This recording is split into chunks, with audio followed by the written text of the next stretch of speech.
Welcome to the End-of-Life Conversations podcast. I'm Reverend Wakil David Matthews. And I'm the Reverend Mother Ana Luisa Armendariz.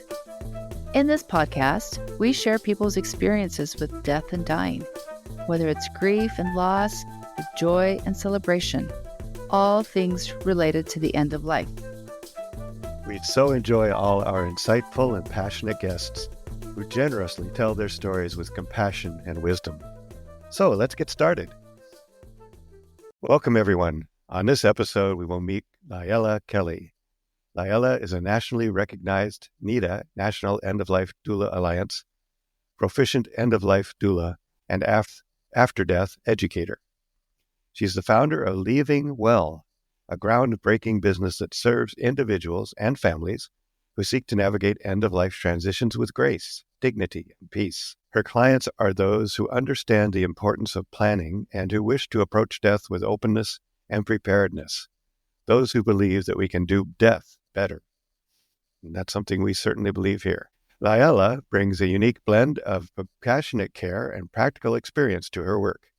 Her role is to ensure that the dying know their options, that their voice is heard, and that their loved ones can make the most of their final moments together.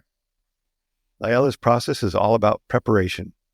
To meet the needs of her clients, LiElla created End-of-Life Essentials, a program designed to fill the gaps in end-of-life preparation and serve as a roadmap for families. LiElla stands beside her clients whether preparing for end-of-life or actively dying, offering education, a steady hand, and a compassionate heart. Together, they create a plan that honors the wishes of the individuals and their loved ones, ensuring a smoother, more meaningful transition. The result is a better death experience, one marked by clarity, comfort, and connection. Wow, beautiful, perfect. Thank you very much.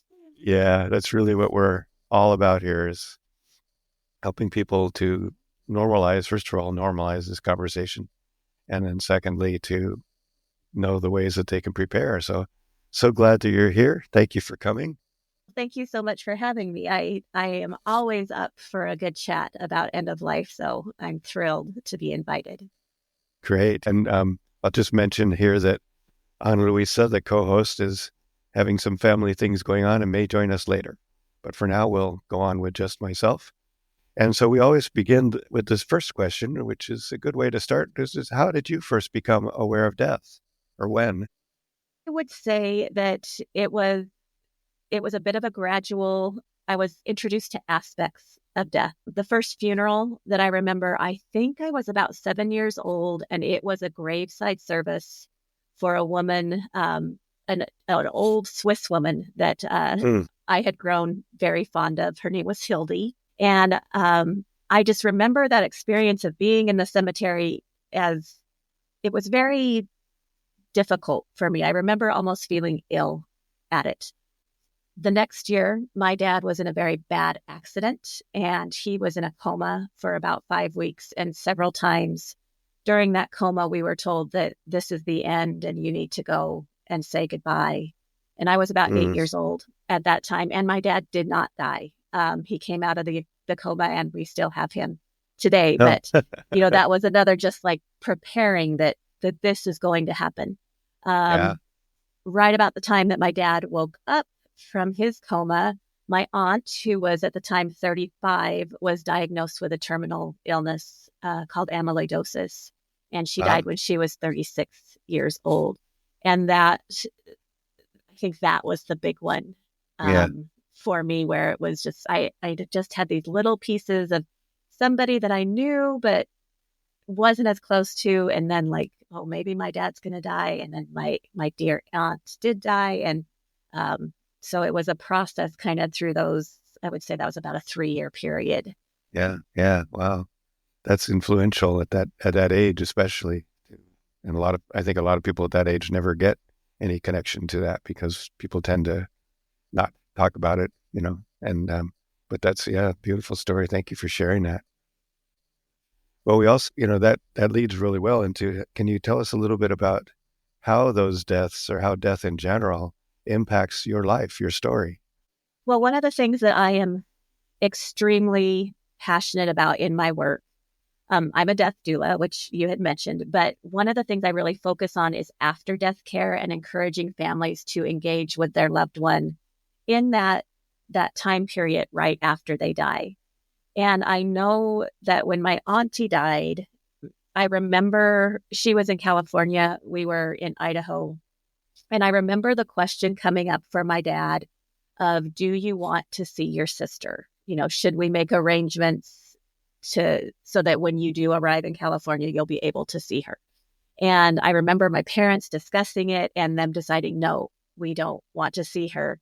And even at that age, I remember thinking, oh, I would like to see her. I didn't speak up at that time, but even at that point, I was just like, I really think that I would like that. And that has always stuck with me. And when we have had, some of when my great grandfather died, I actually was able to be with him at the time. And it was just very important to me, even just to sense the changes that happened from, 1 minute he was breathing and then he wasn't.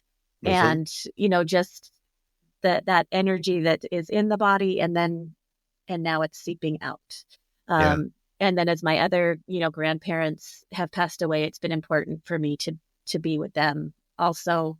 And so that is just, I know how profound that is for me. And so it's something that I think is very important to bring to other people as well. Yeah. Yeah, that's a very profound and sacred moment, that moment when people take their last breath. And for those of us who work in this world and have experienced that, I think it's like the most sacred time, the most beautiful time, the most intensely connected time. It's like life, and yeah, it's such an important thing. So thank you that's really true. And I really appreciate that. And I can see how that would guide you in what you're doing nowadays, what you're doing these days, especially the work you're doing with end of life. I like what you said about working with people after too, because ritual and ceremony and whatever, just making time to really notice everything that's going on in the family and with each other. So important. So can you talk a little more about that? Talk a little more about what your current role, your work is, and the kinds of things that are lifting you up or giving you meaning in your life right now.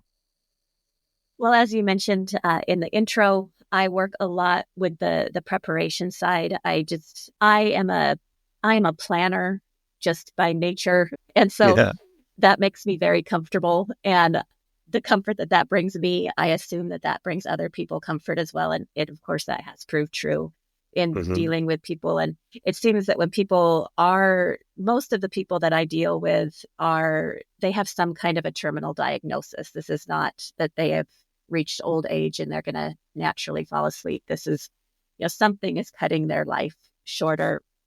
And there are so many emotions that are going into that and so many things that they don't know what to expect.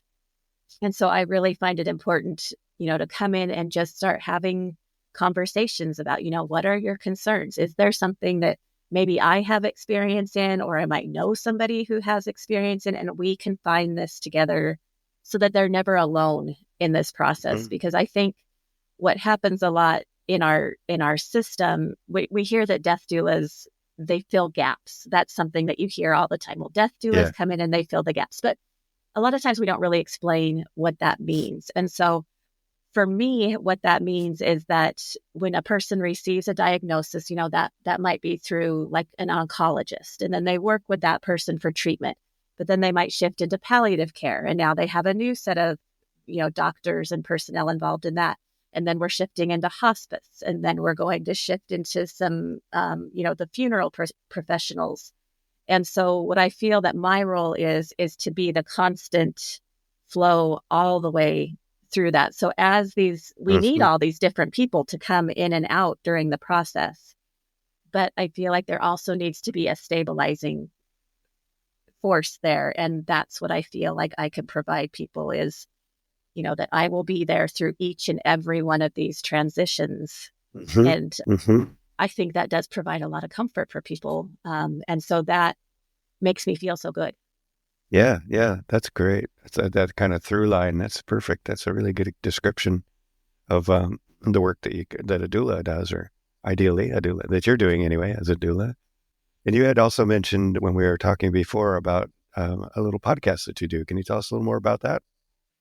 Yes, I think it was about 2.5 years ago that I started. A friend of mine is she's passed away now, a big fan of podcasts, just loved them. And she just thought that the stuff that I was into was interesting. So yes, I have a little podcast that I do. I actually call it a mini cast because it's pretty short. Sometimes they're only like 7 minutes long or so. But what I do is whenever I come across a story that's related to death or dying that I find interesting, it gives me a chance to just indulge myself in researching that topic and then presenting it for people. And a lot of times I do try and tie it into kind of our modern life and what can we learn from this practice.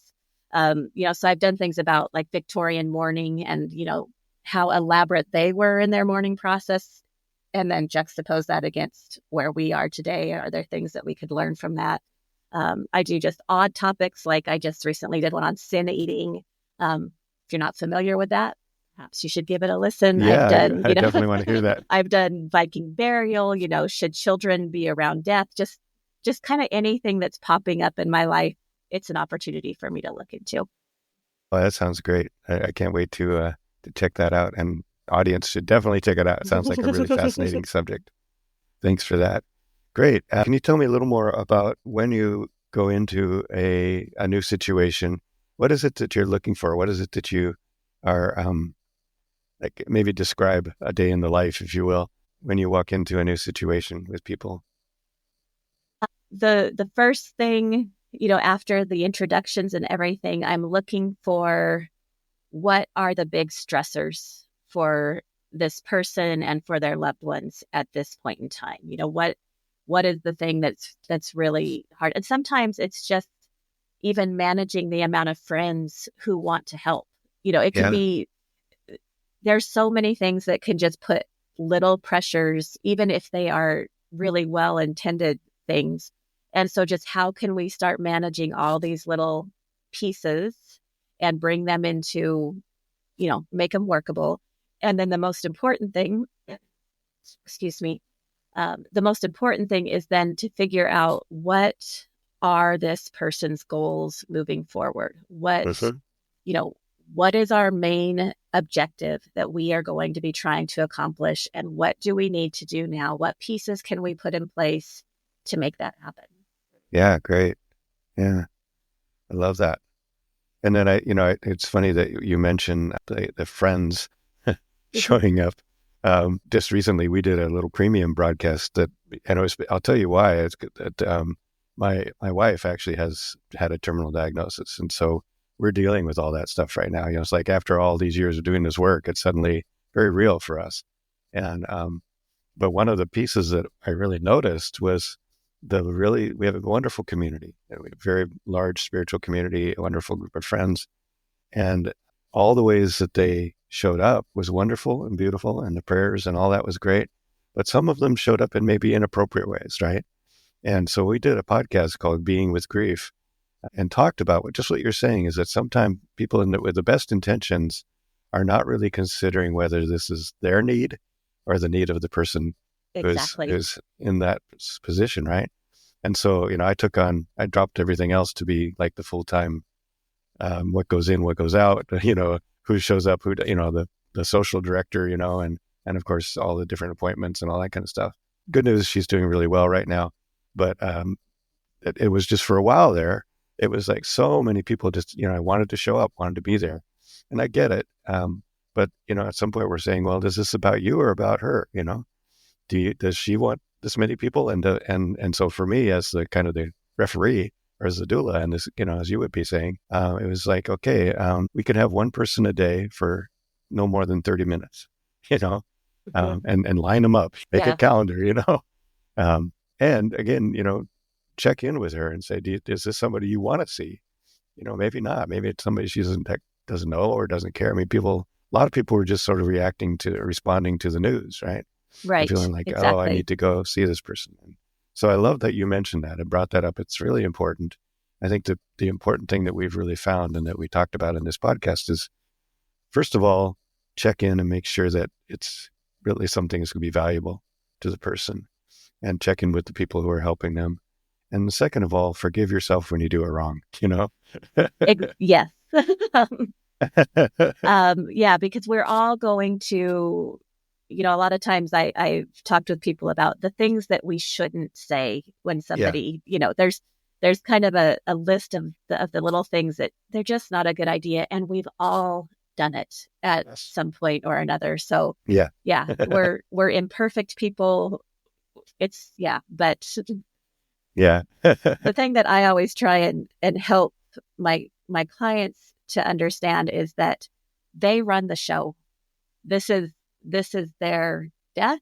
This is their show. So whatever it is that they want, we can make happen. And if I need to be a gatekeeper for them, I will do that. But a lot of times we've been raised to be very polite and just let things happen. And this just isn't a time. And I'm not saying that we need to be rude or anything, but we do need to set up the boundaries that are best for us. And there's absolutely nothing wrong with doing that.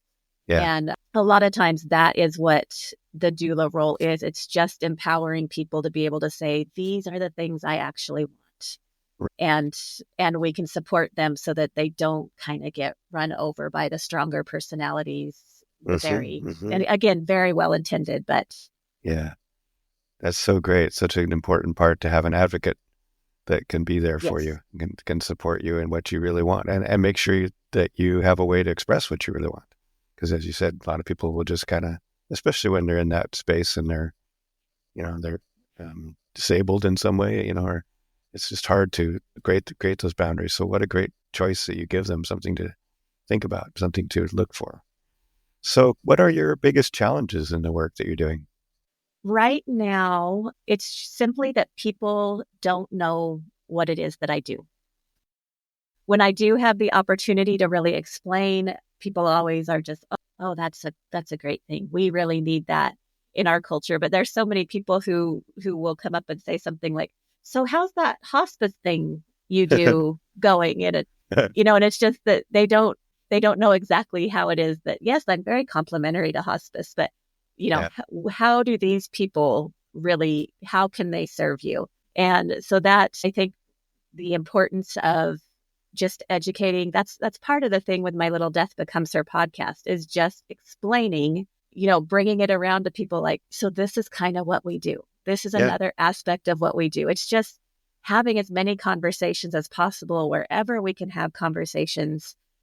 And so I think the challenge right now is just educating our society in general about what we can do and how we can kind of shift the way we've been doing death. Yeah, perfect. That's exactly what we hope for. So thank you. Yeah, I agree. And what do you do? I guess two kind of questions around that. How do you address those, or what do you do that helps you feel supported? I mean, do you have some practices or some, ways of just supporting yourself, self-care, if you will, that help you keep going, help you when you're feeling overwhelmed, or help you just stay grounded and ready for another meeting, another time? Well, this has been an exceptionally difficult year for me. I'm a very active person, and so September of 2023, I was mountain biking and I ripped up my knee and was really waylaid. And so one of my outlets is being able to go and be outside. And suddenly that was taken away. A couple months later, one of my best friends died by suicide. And I hadn't even had surgery yet. And I was just like stuck and had to have another surgery randomly. Just things kept piling up on me. And I just felt like I was just kind of drowning. And especially having lost my friend who was the sounding board, that I could talk about all of my deathy stuff with her. It was hard to have, I lost my physical outlet. I lost my friend outlet all at once. And it's been a process trying to get my balance back. And, I'm back to I live in Montana.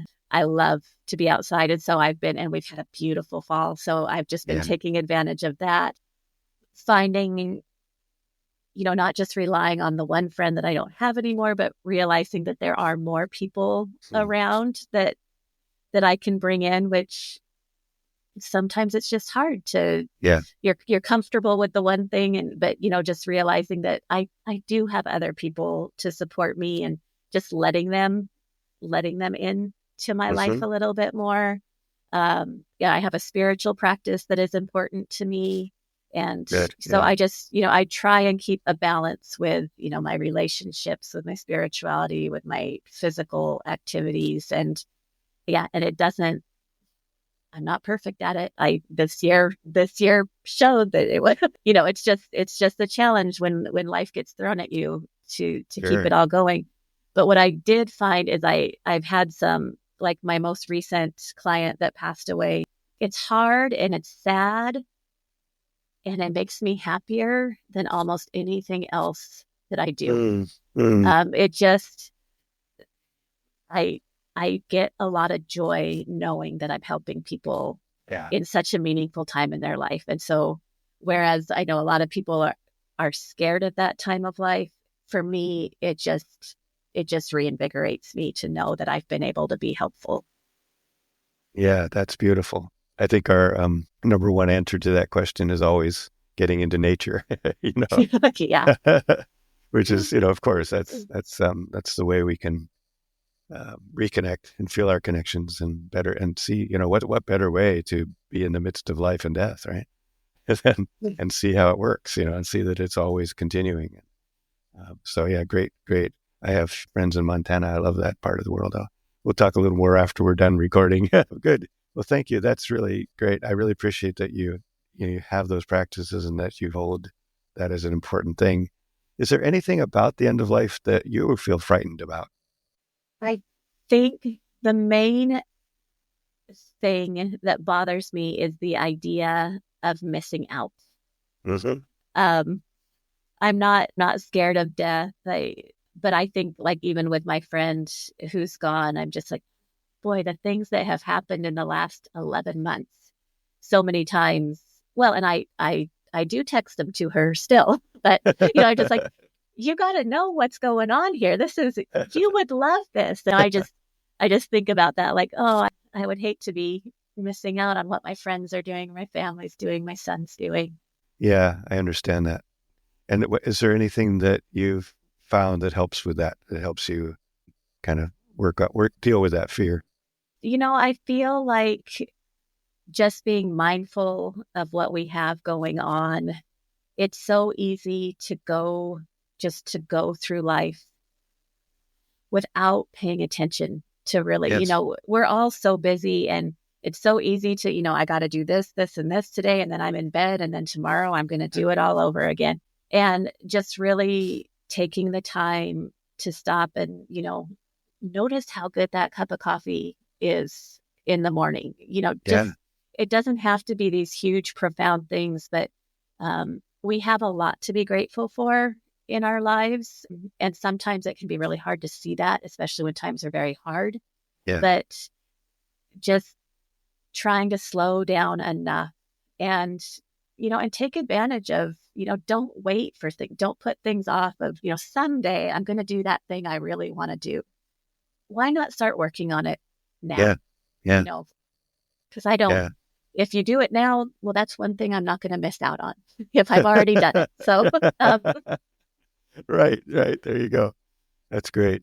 Yeah. I teach a class, and Ana Luisa and I both teach classes, preparing for end of life. She specializes more in the ritual and the advanced care directives and that kind of thing. And then I have one that's and I'm actually going to link to your stuff that you've got, I think, so people can, I'm always picking up new resources, so I'll put it in my resource list for people to get to look at the work that you did. Because in your introduction, you talked about, maybe you can tell me a little more about that, about the, what you put together, which sort of to help fill the gaps, end of life planning. The part of that class is always, there's a lot, there's a lot that we need to do. There's, all the legal stuff, all the advanced care stuff. And in the state of Washington, there's actually a dementia care that you can Yes. fill out, other things like that. But there's also the practical things like just making sure people have a list of your contacts and know how to get to them and know your passwords and know where the car keys are.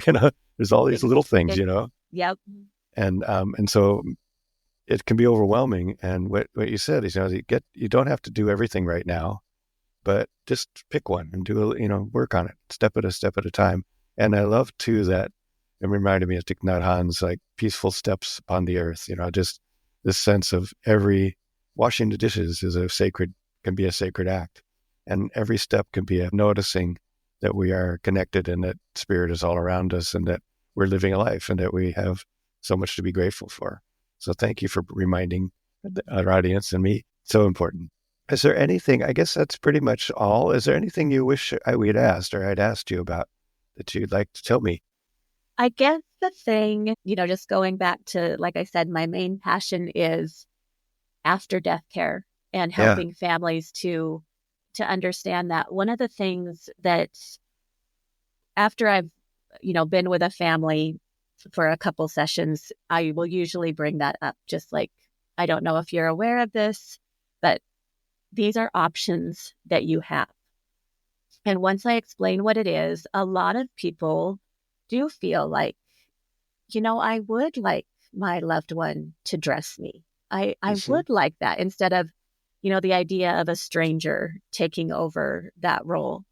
And the conversations that have happened around that, I want people to be aware of that this is an option that we so often just kind of get put into this little system of a person has died and we make this call and now we do this and this and this. But I want people to know all about their options. And, with that friend that I mentioned, that was the first time that I got to do the care for one of my own, because I mean, you have to have somebody you love die in order to be able to, I can educate people on this. I know how to do it. I help people do it. Yeah. But that was the first time that I did it for myself. And the time that I got to spend with her, it just, I wouldn't trade it for anything. And so that's part of my big mission, is just that I want everyone to know about that little piece that is out there. And you can have your traditional funeral. You don't have to do home funeral in order for this little thing to happen. It's just it's just the time period right after someone dies. And I think it can be so profound for people and just really settle them down to be able to take that time with their loved one and to be able to absorb everything that is happening during that time. Yeah, we've talked about there are different laws in different parts of the country and different parts of the world. But at least in Denver, where Ana Luisa is, she found, and she had to find this out herself because they weren't going to tell her this, that she could keep her sister died, she could keep the body with her for 3 days legally. And so people could, the old scenes of the grandma in the parlor, that's really the way it used to always be, and there's there's a technology that I've been seeing of how to keep the body cool, that's like little cool sheets, that you can find online. So there's all these things that people don't know about that. Yeah. And also, I wonder if you're also talking about, when you said that, I wonder beyond that, like disposition of the body or memorials, or do you work with people on that kind of thing as well? I do try and educate people just about all of the options that exist. So one of the online courses that I created, it's called Streamlining Funeral Planning. And that's just a free course that anybody can sign up for. But I walk through, this is what traditional burial is. These are the things that you can expect related to that. This is how cremation works. This is what aquamation is, or alkaline hydrolysis. And this is what natural organic reduction is. And so whether it's something that's available in their state where they live, just so that they have an understanding, or, when we hear that term green burial or natural burial, what are we talking about? And then encouraging people, now that you know all of these things, which ones align with what you want? Yeah. And, just helping people to walk through those just clearly, this is what it is. And then just to get at least thinking on it. And I think one of the benefits of doing it online is that they don't have to have the difficult conversation with their family member first. They don't have to go and try and track down this information somewhere. They can just look and be like, okay, yeah, that one's not for me. That one's not for me. Oh, but this one over here, and get just kind of become comfortable with the idea for themselves. And then I think that will help promote conversations, further with their families. And again, conversations that's what it the takes. biggie. Yeah. That's what we're doing. Yeah. So we actually have a natural organic reduction organization here in Seattle that we went and toured. Did you go to that tour after the conference? Were you at that? Oh my goodness. I was just little nerd fangirl at that tour. When I walked in and saw Katrina, I was just like, I know who you are. And I was so excited, and I felt like a little nerd getting my picture taken with her. But I was kind of over the moon about that. Yeah. She is something else, Katrina. Yeah. I saw so many people doing that. Like, Katrina, she is really cool. Yeah. So anyway, what I remember about that, and there's another one too, that we actually interviewed the CEO of the other one. I can't remember the name of it. Return Home. Yeah, Return Home. Yeah, Bree. We had her come and do a podcast with us early on, and at that point it was early, and I think they were the first ones, and they were just, and the other one was just beginning. So they were saying it's good that we have that because there's little competition and the prices can come down a bit. Exactly. Yeah. But also both of them emphasized the fact that even if you don't live in a state that has this in Washington, that they both accept people calling them up, have had people come from other states, right? And so if this is something that you feel that you'd like to pursue, check it out. You may very well be able to, if you want. And if you are going, again, it's unfortunately kind of a privilege thing, if you can afford to have a body moved that far. But there is also some things happening now where people are trying to support with, insurance and some other things that they're trying to support ways to help people with end-of-life costs. And so that's another thing that we're hoping to talk to some people about from the conference, because that's just become a really big deal for a lot of people. And when you talk about MAID, medical assistance in dying, or the SED, which is stopping eating and drinking. Again, those are things that there's only a few states that allow the MAID, but you can sometimes, some places will. We talked to the pharmacist in Denver who has done 3, 4, I think maybe even 500 making the concoction, and he actually really takes very seriously that creating something that's easy for people to take and all this. But he said if people can't find somebody in their area to call him up, and he would figure out a way for them to be a citizen of Denver, So he was very, very passionate about helping people, which I love. And then, of course, if you really have privilege, you can fly yourself to Stockholm, where it doesn't matter which, And I've heard of people doing that. I've listened to some things like on NPR, and that just some things about people doing that. I know in Montana, I recently was appointed to the Montana State Board of Funeral Service, and this is a development in the last couple months. And I was reviewing some of the meetings from the past, and I was just thrilled to hear that they were talking about, alkaline hydrolysis and natural organic reduction are two things that we need to get ready for in our state. We don't have them yet, but we need to. And so I was very excited that even before somebody like me, I'm the public member, came on, everybody else works in the funeral industry on that board. But I wasn't the one that had to bring it up. They were already on top of it and working in that direction. And then in Montana, we have kind of a quasi MAID is technically legal in Montana.